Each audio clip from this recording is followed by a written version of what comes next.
আজকে বানাচ্ছি পটল চিংড়ি বাটা। একবার এই বাটা দিয়ে ভাত খেলে অন্য কিছু দিয়ে আর খেতে ইচ্ছা করবে না। বাটাটা তৈরি করার জন্য কড়াইতে প্রথমে আমি সর্ষের তেল দিয়ে দিচ্ছি। তেল গরম হয়ে গেছে, এবার কড়াইতে প্রথমে হাফ চামচ মতো কালো জিরে নিয়ে নিচ্ছি, সেটা আমি দিয়ে দিলাম। আর দিয়ে দিয়েছি দুটো গোটা শুকনো লঙ্কা। এবার কড়াইতে চিংড়ি মাছটা দিয়ে দিচ্ছি। চিংড়ি মাছের মধ্যে আমি কিছু মাখিয়ে নিইনি। এবার চিংড়ি মাছটা অল্প করে ভেজে নেব, বেশিক্ষণ ভাজবো না, কেন চিংড়ি মাছ বাটার জন্য অত ভাজতে লাগবে না। এবার এর মধ্যে 8 থেকে 12 কোয়া রসুন আছে গোটা, ওগুলো আমি এই তেলের মধ্যে দিয়ে দিচ্ছি। 4টে কাঁচা লঙ্কা ওপর দিয়ে একটুখানি চিড়ে নিয়েছি।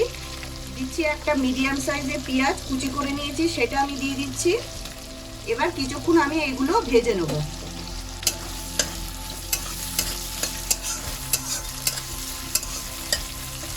এখানে আমি পটলগুলো 4 টুকরো করে কেটে নিয়েছি। পটলের খোসা দানা সবই রয়ে গেছে। এবার আমি এগুলোকে তেলে দিয়ে দিচ্ছি।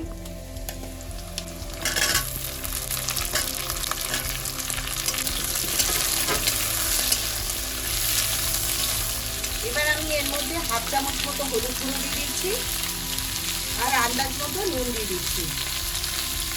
এবার ভালো করে পটল পেঁয়াজ সব ভালো করে এবার ভাজবো। পটলটা ভালো করে ভাজা হয়ে গেছে। এবার আমি একটা বাটিতে ঢেলে নেব। পটল চিংড়ি মাছগুলো প্রথমে আমি ঠান্ডা করে নেব, তারপরে আমি মিক্সিং জারে এটাকে পেস্ট করে নেব। কিছুটা জল দিয়ে আমি এটাকে পেস্ট করব। পটল আর চিংড়ি মাছগুলো ঠান্ডা হয়ে গেছে। এবার আমি এগুলোকে মিক্সিং জারে দিয়ে দেবো। এবার এর মধ্যে কিছুটা জল দিয়ে দেবো। এবার আমি পেস্ট করে নেব।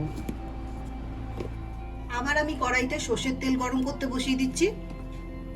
তেল গরম হয়ে গেছে। এখানে হাফ চামচ মতো কাশ্মীরি লঙ্কার গুঁড়ো আছে, ওটা আমি তেলের মধ্যে দিয়ে দিচ্ছি। এবার আমি বাটাটা এর মধ্যে দিয়ে দিচ্ছি।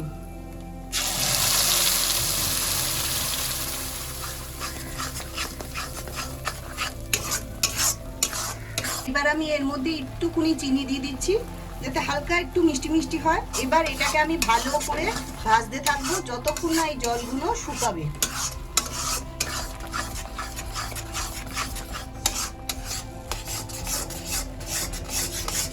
বাটায় দেখুন এক ফোঁটা জল নেই, পুরো শুকিয়ে গেছে। রেডি হয়ে গেছে পটল চিংড়ি বাটা।